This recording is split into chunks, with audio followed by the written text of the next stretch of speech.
welcome back to the Born and Bred podcast. This is episode number 3. We're very excited to share with you a conversation we had with our friend David Zinn. David plays in multiple bands and is also a guitar instructor at Showtime Music, located in Bridgeport. Through his teaching, he has influenced a generation of guitarists throughout the area. We talk about his amazing life experiences and how he got to West Virginia. Be sure to check out our sponsor, Haunting Hill Winery, located in Stonewood, right off of I-79. Go to hauntinghill.com or call 304-476-9353 to schedule your bachelorette party, work party, or to just have a wine tasting. Thanks for listening.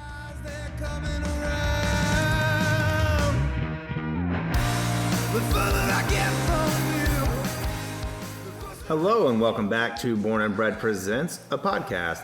I'm your host, Brendan Gallagher. And I'm your other host, Maria Cusack. And we are here today with a West Virginia musician that is well known throughout the state and out, definitely the north central West Virginia region, David Zinn. David, Whoop, thanks whoop. for joining us. Howdy, howdy, howdy. Happy to have you. So, some background on David. He is a guitar instructor at local music store Showtime Music in Bridgeport, West Virginia. But beyond that, he plays in several bands, and he is one of the most talented guitarists, and I say that unbiasedly. He's one of the most talented guitarists in the state of WV, and actually just in general. So, David, again, thanks for coming on. Why don't you tell us a little bit just about the current projects you're in? Okay, so right now what we got going on, obviously still teach at Showtime. That's 28 years going, so that's the big thing. But my bands at the moment, I am in a band called the Renfields. Only play now a couple times a year because there was some scheduling conflicts with some of the other members. So some of the members of that band created a new band, and that is Lord Humongous. Yeah. And that is a old school thrash band, kind of 80s thrash, based off of Lord Humongous from Mad Max.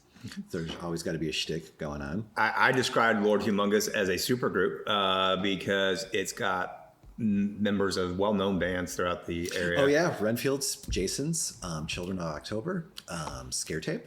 Yeah. I think that's everybody. Yeah. And so you guys just put out your first, well, it started last year, you put out your first single, and then you put out, was it an EP or an album? It's an album. Yeah. It's an album. Well, if you call 8 songs an album, I Yeah, I guess. mean, But yeah, it counts. The process on that was so fast.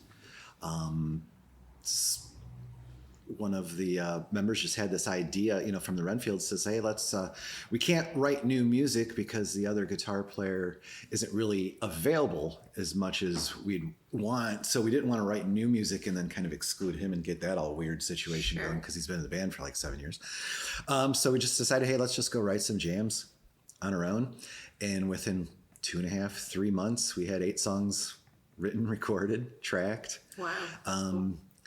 The drummer lives up in Elwood City, Pennsylvania. That's a little, northwest of Pittsburgh. So getting together with him, you have to be really prepared if you're going to set aside today, a day to go up and say, we're going to be with Rick. Everybody better know what they're doing. Right. Yeah. So it's not a wasted trip since it's going to be the only one in a month that you get to do. Right. But everybody worked on their own at home. I did most of my guitar solos. I actually recorded from my lesson room. Wow. Oh, wow. Them all, and then with the way you can record stuff now and just mail stuff, I mailed everything to Rick in Pittsburgh, and he just did his thing. He's the real hero of Lord Humongous because he put everything together. Nice. Okay, so and you guys are going to be you played some shows. That band's going to be touring more throughout 2024. Yes. We play a week from, I don't know when this will air, but February 17th, we are in Tennessee. Oh, nice. That's the thing about these new bands that I'm in with the Renfields and Lord Humongous. And then, knowing my friends in the Jasons, they just get in the van and go. Yeah. That's fun. There's not a lot of local playing at all. Right. And if it is, it then becomes an event. Like, Jason's Renfields play every Halloween at 123 Pleasant Street. And for the last couple of years now, that's been sold out. Yeah. They put the sign on the door. You're not coming in. There's That's too many awesome. people in here. And that's super cool. No, that is That's awesome. fun, yeah. That's really It's super cool. cool. But, that's sometimes some of the issues that I know cover bands and other bands play. If you play here this month and then you play here the next month, and then you're back at that same place you were that prior month. You start just playing at the same places too much, and nobody wants to see You it. oversaturate the market with yourself, and then you become, people take you for granted that they're going to be there next month, and so they don't come because they just think, oh, they'll be there the next show and then the next. Yeah, so that's with these bands. We're just going to play, probably 3-4 times a year in Morgantown around this area, and then But you'll pack them out. good vibe. That'll just be a pretty good show. Yeah. That's Very cool. Like the last Lord Humongous show, we played with Manchovy and Spleedbleeder at 123. Wasn't on a great day. I can't remember. It was like a Wednesday or Thursday, and school was out. And I'm like, okay, who's going to come to Morgantown on that day? But I bet there was 100 paid people that came there, and it was our second show. Yeah. And we ended up having a headline. That's awesome. It was like, and we still kept people there. It was like, okay, so there's a little metal scene in Morgantown that wants to be there. It just needs some cool bands. Yeah. Okay, so I want to go back to the beginning. So full disclosure, David has been in a band with me in the past, and we did a good couple years there where you were involved with what we were doing. Lots of awesome shows. And so I know stories, so I'm going to pull stories out of you that I want other people to hear. So first of all, you are not originally from West Virginia. You were born in? I was born in Waukegan, Illinois. My father, though, was born here. In West Virginia. Oh, I don't think And I knew then that. through his life, moved away. And then my grandparents for many years lived in Philippi. So it would be one of those, every other summer thing. Come stay with 2 weeks in Philippi. Nice. Man, that's before the Kentucky Fried Chicken was even there. It was a long time ago. But so I've always been very familiar with West Virginia. But born and raised in northern Illinois. Grew up in a town called Round Lake Beach. And music has always been a huge part of that upbringing. For me, it was either music or sports. When you were out, well, I don't remember how old you were, but you've talked to me and seen the picture of the cardboard guitar you made. Yes. It was a replica Of an Eddie Van Halen. It was my own style, but it was the whole, black tape, red paint, white kind of just all over kind of thing. It was, at the time, I'm getting up there in the years now, so I was able to be right in the middle of the 80s during the Van Halen prime. I was in between my junior and senior year in high school when 1984 came out, Jump, Panama. So I was the perfect age for Van Halen to do his thing. And I always wanted a guitar, and my parents would not get me one, and I was too lazy to get a job. So I just used to make them out of cardboard and play air guitar, baseball bats, tennis rackets. Just make one. Yeah. So it looked cooler. So how old were you when you finally got the guitar? I was 20.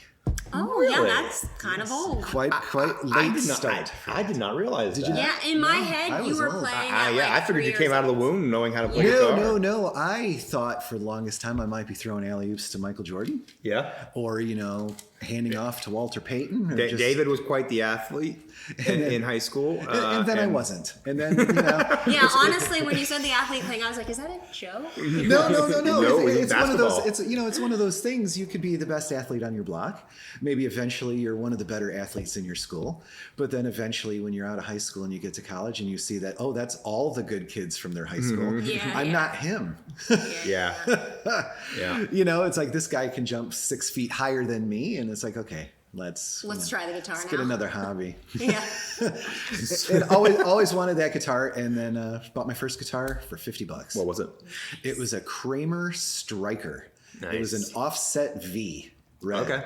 Kind of like my friend Jason Hollywood plays in the Jasons now. Okay. It was a lot like that one. Yeah.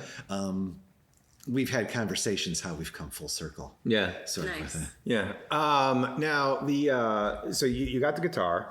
You ended up going to school actually for music. I did, yes. Musicians Institute, GIT, in Hollywood, California. And that was I don't know how you can make such a decision and have it be such a spur of the moment, but that's what it was.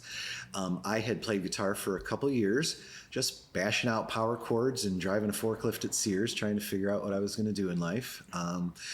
And I started taking some private lessons from this guy, Doug Anderson, that was teaching at a junior college.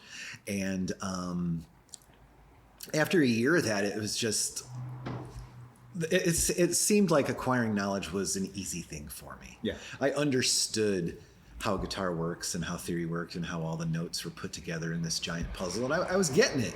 Doesn't mean I was writing anything good, but I was understanding, what the process was for all that. And right at that same time, taking lessons from Doug, the company my father was working for was split in half. So he had to cash in a lot of stock. So all of a sudden we had some money. So my dad was like, you want to go back to college? Because I had dropped out of college for completely different reasons than any of these things. I was going to be a journalist. I was going to be on Sports Center, I was going to be that. But that wasn't going to work out. And my dad said, well, where would you want to go back to school? And I pointed at an ad in a guitar magazine for Musicians Institute. And he looked at me and says, is this a real thing? It's an ad in the back of a magazine that nobody buys. I'm like, will you be surprised? How cool guitar is, Dad. And he said, well, apply and go through the process and all that. And this was before emails, before computers. So it was just everything was coming through regular good old post office and mail. So I sent an application. The next week, I got all the forms and everything to fill out. Had to send in a demo tape, which was just me recording myself on a boombox with a cassette tape. Nice. And filled out the questionnaire and everything like that. But more importantly, we had the money to do it. So I don't know how hardcore they were on ever turning people down or accepting people. Yeah. It's like, we had the money and I know how to play guitar. So yeah, come on out. And literally 2.5, almost 3 weeks later from when I first sent out the first mail sites, give me some information, I was in Hollywood. Really? That's so cool. Wow. And were The you just turnaround like was that mind fast. blown that like here I am in Hollywood in music school? It was going by so fast. I was just doing it another full because circle it moment. was also one of the first times that I was on my own. Now, let's get it right. Dad did pay for everything from toilet paper to tuition. Yeah. But it was the first time that I was really on my own, Oh, and sure. I'm 2,000 miles from Yeah. home and never had a roommate. So we had some of those dramas and dilemmas that you can have. fun. Who was your roommate? My first roommate was a guy named Greg, and we lived on a really bad part of town in Hollywood. And the kind of place in Hollywood where you would hear pop, pop, pop, pop, pop, pop, pop, pop. And then you might want to wait 10, 15 seconds before you look out a window to see where those gunshots came from. So I was only there for a couple months and then moved in with some other guys. It was closer to the school and it was a nicer apartment, quite a bit more expensive, but you get what you pay for, and safety was one of those things. To this day, there's many stories of Hollywood that I would never tell my mom. She would have just brought me home immediately. And yeah, it was eye-opening, but it was one of the most wonderful things that has ever happened in my life. That's awesome. I met so many great people there. People I still today talk to 30 years later. Is that where you met Joel? The Joel Hoekstra, yes, met him. He had a terrible jump shot, so we worked on that a little bit. And in return, he showed me how I was never going to be able to play guitar. Yeah. Like him. So, for those who don't know, Joel Hoekstra is one of the greatest guitarists in music today and has been for the last 30. Yeah. Trans-Siberian Orchestra, White Snake, he's jammed with Cher. He's done Night Ranger stuff, Rock of Ages when it was on Broadway. Yeah. His list is tough, but I need to emphasize that he has a terrible jump shot. Yeah, let's focus on that. Right. That's what matters. And if you ever what was it? What about his shot? Well, he's one of those weirdo left-handed guys. Oh, okay. So just seeing a shot go up left-handed, you whatever. Looked like a seal. just stop with that already. No, but I don't get to have much contact with him anymore. We still chat a couple times through the years. Yeah. Or over a year. But the stuff that I learned there, I just wanted to become better at guitar. Yeah.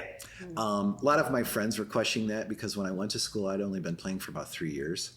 So I was still really a novice at what I was doing. And at the time, the stuff I was playing, if you weren't Metallica, you sucked.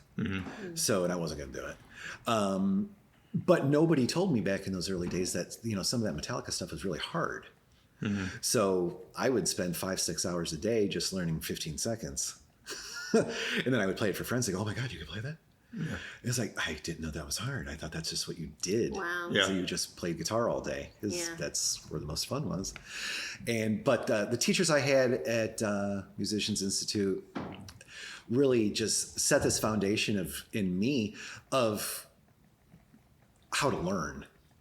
Yep. The way they would, and that's what I in turn do then in my lessons is just show you some things on guitar, but now it's like just planting a seed and you take that where you want to go with your own thing. Right. But whether you play, Norwegian death metal or you play ska in Milwaukee, a G chord's a G chord. Yeah. So if you get the fundamentals of that stuff down and you understand it, then everything is good. So in a way, you think, I'm just thinking about all the people who've gone through that school that you went through and how they're now, some of them are huge and doing all kinds of things. And now here you are teaching music to people, and you've been teaching guitar for 20, what did you say? 20? Here, 28 years. 28 I've been years. Teaching since 1991. So date me in age, that's but that's 30, what it is.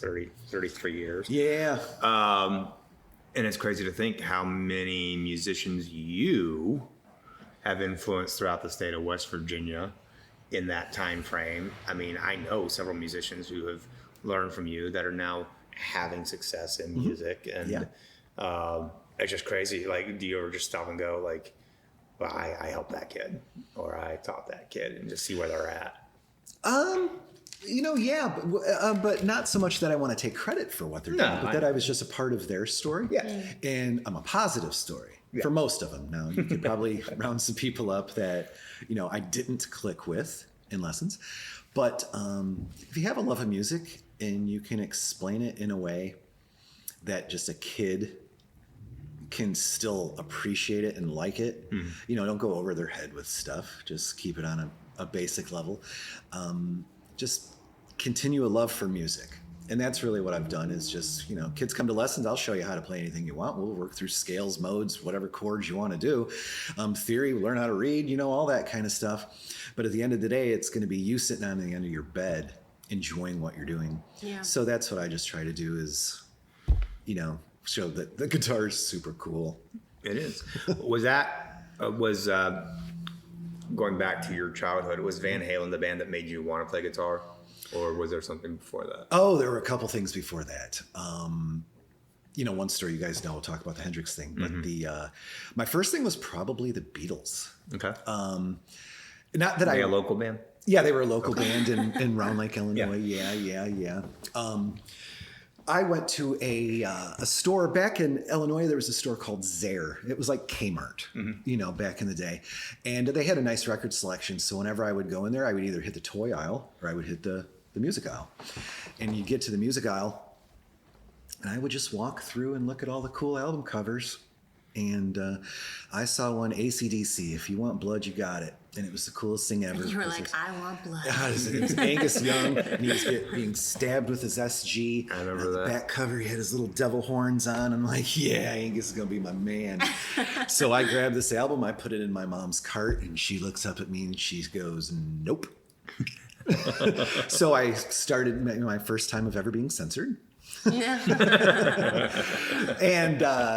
so I went and got something else, and I was looking, and I was like, people say the Beatles are cool, and this Sgt. Pepper's album with all these faces and people on it, that looks really intriguing. That's a cool looking cover. I think I'll get this. Little did I know it was going to be probably the greatest piece of music I ever bought, and it was one of the first pieces of music I ever bought, and nothing's really topped it since. And so much more whole,some like no references to drugs or anything. Oh, like that. no, especially on Sgt. Pepper's. No, Yeah. there's no Lucy in the Sky with Diamonds. There's nothing. As an 8-9-year-old, like I would even known what it was anyway. But it was just, but that was just on repeat all the time, and to the point now, all these many years later, you could put on any one of those songs, and I'll know exactly where the finger snaps are, where there's a bird chirping, where Ringo misses a hi-hat, anything. You just know it. It's just part of my DNA now of the Beatles. And but always into music like that. My parents not so much, and that's where it's an interesting thing. My mom was our favorite artist was Johnny Mathis.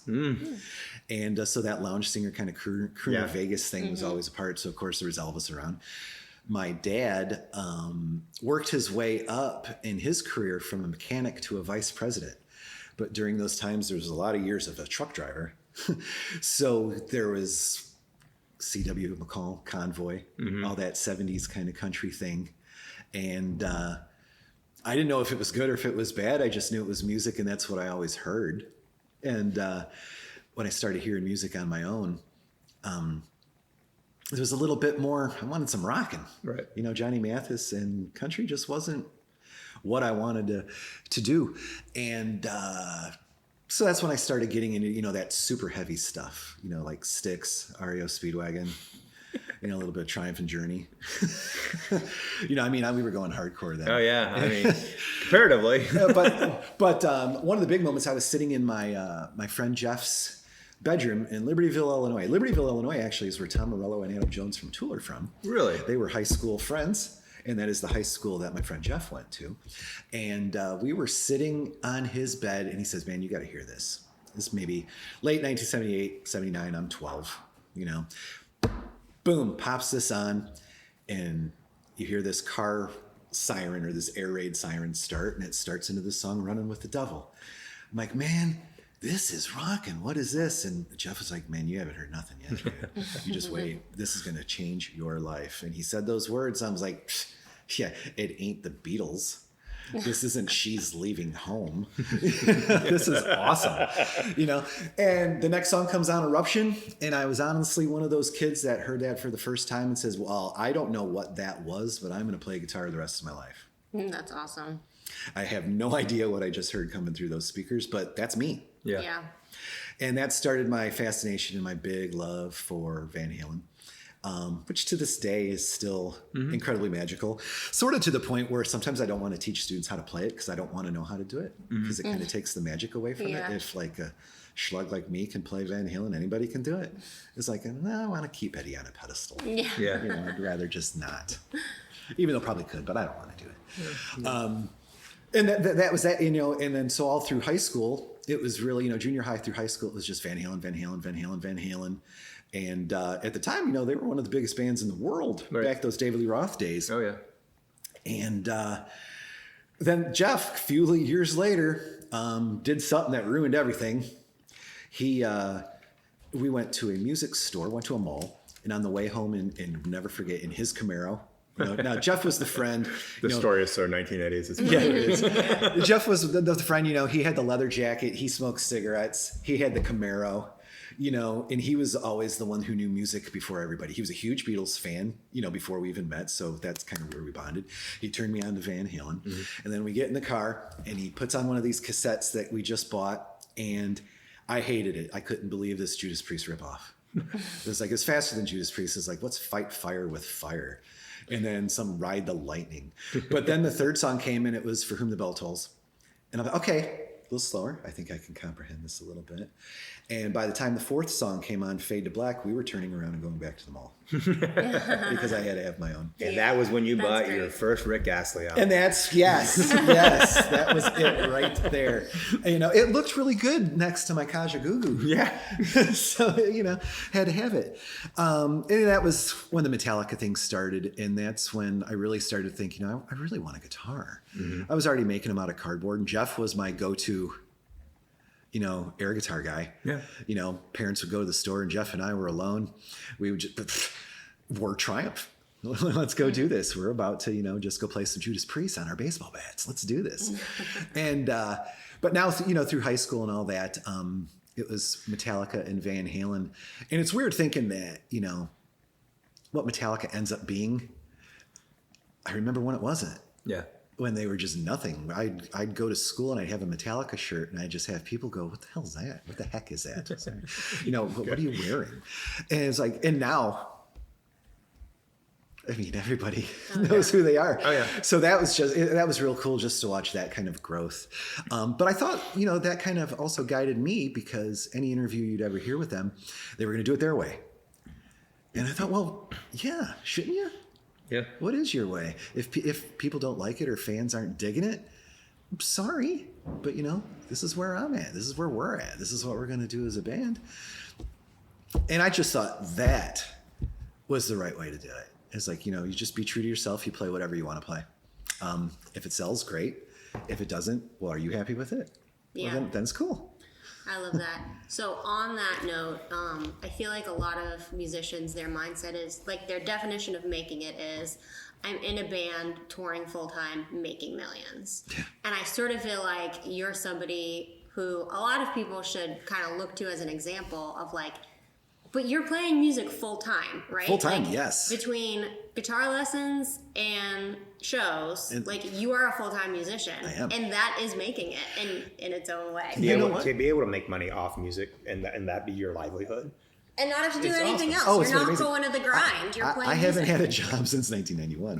That's amazing. Like, to me, you've made it. Right? But you know what? I also remember those 5 or 6, 7, 8, 10-hour practice sessions where I was just trying to get something to 130 on a metronome. Yeah. Or how in the heck do you play a G major 7 chord in 5 different places? Right. So there was a lot of work that went into it, but it was never practice. Yeah. I loved it. It was fun, yeah. And, coming from a sports background, I was huge into competition. Right. If we were going to play anything against each other, I only had to beat you by 1. Mm-hmm. I still beat you. Yeah. If we're going to play checkers, I'm going to destroy you. Yeah. Oh, I've never played chess? Well, let me look at this book real fast and I'm about to checkmate. You know what I'm saying? It's like, I'll figure out how to beat you. Yeah. But when I started playing music, it was the first time that I was feeling me.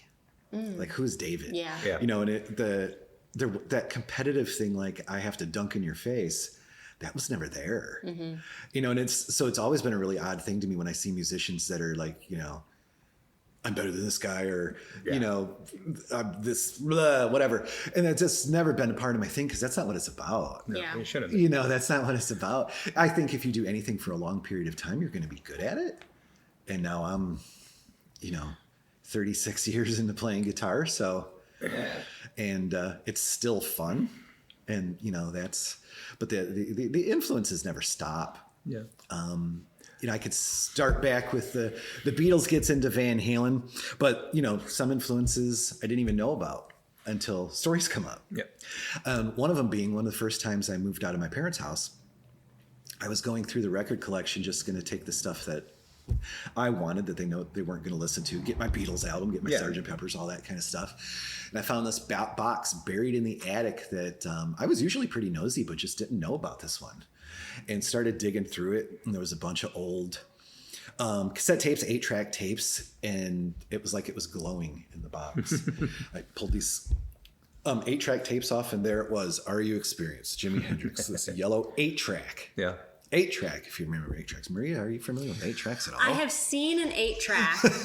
However, it was like within the past year, and prior to that, I had never seen one in my life. There's a stack of 8-tracks Is here. there a stack? I do know about Warner Studios.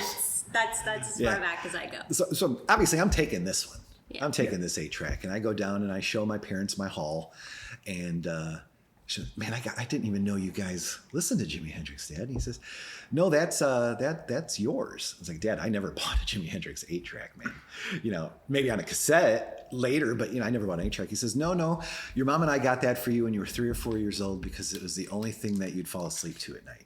That's so awesome. That's like such a... And that was... Like, what a rock by star this you are. time, I had already started playing guitar. Yeah. When I found this tape or that 8-track and everything. So just knowing that, it's like, really? Yeah. It was like my whole life has cool. just been guitar, and I didn't even really know because I was too busy, That's awesome. stealing Thinking third. about basketball. Yeah, doing something like that. And it was like, wow, this guitar thing is a real thing. That's awesome. And but it was also one of the most natural things I ever did. Now, not that I haven't had to put in a lot of work, and still a lot of work to go. But I think what makes it natural is not that you didn't have to put the work in; it's that you had the drive to put the work in. Yeah, but it didn't feel like that though. Yeah, right. It was just like this is just what you do. You want to play guitar? Okay, you play for 7 hours a day. Right. And then, wait, normal people don't do that. Yeah. Oh, okay, well, I'm comfortable with it. No, that's so. I want to real quick just kind of. It's a favorite story of mine. It's my David story. The time we jammed with Bono. No, I don't need to talk about that. Okay. No, it was when I met you. So I know David because his wife and I actually used to work together. And she kept saying, you need to come see my husband's band. You need to come see my. She would say this to me quite often. And I didn't get a chance to meet David until I went to the FOP in Fairmont, West Virginia, up by Wave Tech. Wave Tech, yes. To see Genius Negative. Genius Negative. And it was this band just there on the floor of this concrete room.